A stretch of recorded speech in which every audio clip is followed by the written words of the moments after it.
Welcome into another episode of the Los Angeles Rams Insider Podcast on Sports Illustrated from the Fans First Sports Network. I'm Tom Cavanaugh. You can follow myself at TCav30 on Twitter/X and follow our insider pages at Rams Insider on SI.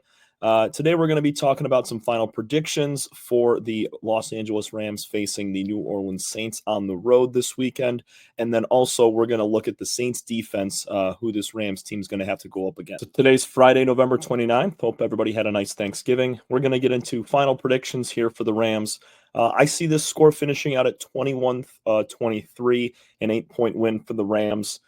They do a pretty good job. They have over the last couple of weeks in bouncing back. After tough home losses. They did well after losing to the Dolphins. They went out and beat the Patriots on the road across the country, and kind of a similar situation here where they got stomped at home by the Eagles, and they are in a get-back spot against a bad team in the New Orleans Saints at 4-7. So I see the Rams picking this up, getting back to 6-6, and keeping their playoff hopes alive. When you look at the Rams team up and down, I think they have more talent than the Saints do. Obviously, when you look at the injuries for New Orleans, you have Chris Olave and Rashid Shaheed, their top two pass catchers, on injured reserve, and that is just not the case for the Rams. They got Kupp, they got Nacua, and somehow Demarcus Robinson, I guess, is playing in this game. I'm not sure what's going on with that. Obviously, the league has been made aware after his possible potential DUI that he got on Monday earlier this week. Somehow he's playing. I'm not going to ask any questions right now. I'm just going to say, hey, get a third wide receiver out there and let's make some plays against the Saints. So that's it, and that's all on that aspect. But the Rams, they need to kind of do a couple of things. We talked about the keys to the game yesterday. Stafford, he's been hot lately. 12 touchdowns, 4 picks in his last 5 games. He's always been an indoor quarterback, played in a dome in Detroit, played in one in LA, and now he's going to the Caesars Superdome down in Louisiana. So he should have a nice time down there playing. He's had success in the past against the Saints in that building. So I don't see the Rams really coming out and laying an egg again. I think they make the necessary adjustments to beat down on this team, and it kind of rolls right into what we were going to talk about this Saints defense. They're just not good this year. They're second worst in the entire NFL overall, giving up 390.8 yards per game. They're the third worst pass defense, 256.6 yards through the air. So when you look at this team, they haven't stopped many people, but neither have the Rams. I mean, shoot, Los Angeles has given up upwards of 20 points in each of their last 5 games. And that's why I put the Saints at 23 points, because I think that they have the studs in Taysom Hill, Alvin Kamara, and obviously Derek Carr to be able to get it done. But this Saints defense is going to get taken advantage of. The Rams, they do a really nice job against bad defenses.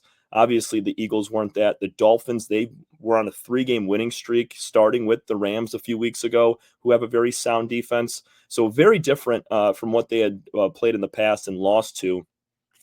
I think Stafford, he'll throw for over 250 yards, in my opinion, with at least a couple of touchdowns. Hopefully he stays out of the interception statistic once again. And a big injury for the Saints that's going to help out the Rams is their top cornerback in Alontae Taylor. He's got a team-leading 3 interceptions, got a team-leading in pass deflections with 11. He is the main go-to guy, and without him, it's going to be tough to cover both Nacua and Kupp at the same time equally. And he's not a cornerback. He's more of a safety. Tyrann Mathieu, I think it's his 13th year in the league, 11th or 13th year in the league. I mean, he's been in here forever since coming out of LSU. But he's also got 3 interceptions and 7 pass deflections. Another really nice player that's on his third team. He's kind of been all over between the NFC and AFC.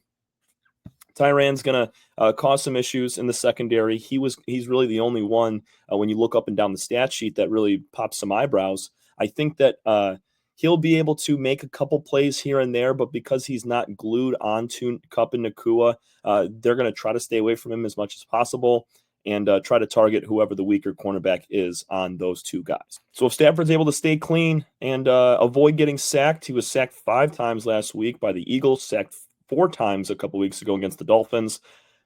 I can see Stafford throwing for almost 300. I said 250, but anywhere between 250, 300. A couple of touchdowns.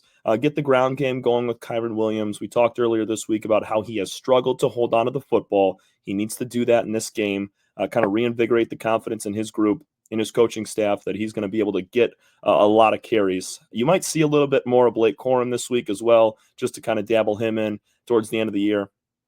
But this Rams team's still very much in the picture to win a playoff game. So if they're able to crawl back to 6-6, and then depending on how the rest of the NFC West plays, because they're all going on the road this week. They're all playing non-divisional games on the road, and most in cold environments. So we'll see how it all shakes out, and then we'll get back to it next week and figure it out. But this Rams team priority number one is getting a bounce-back win, because with 6 games left, I mean, you still have all 3 of your divisional teams on the schedule. You got the Niners, you got the Cardinals, the Seahawks, and then you have the Bills as well. That's 4 teams that are going to be, or 4 games really, that are tough to win.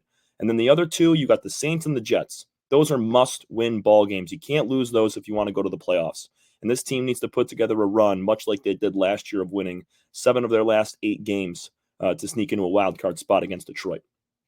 This has been the Los Angeles Rams Insider Podcast here on Sports Illustrated from the Fans First Sports Network. Once again, you can follow myself, Tom Cavanaugh, at TCAV30 on Twitter/X. Thanks so much, everybody. We will see you again tomorrow.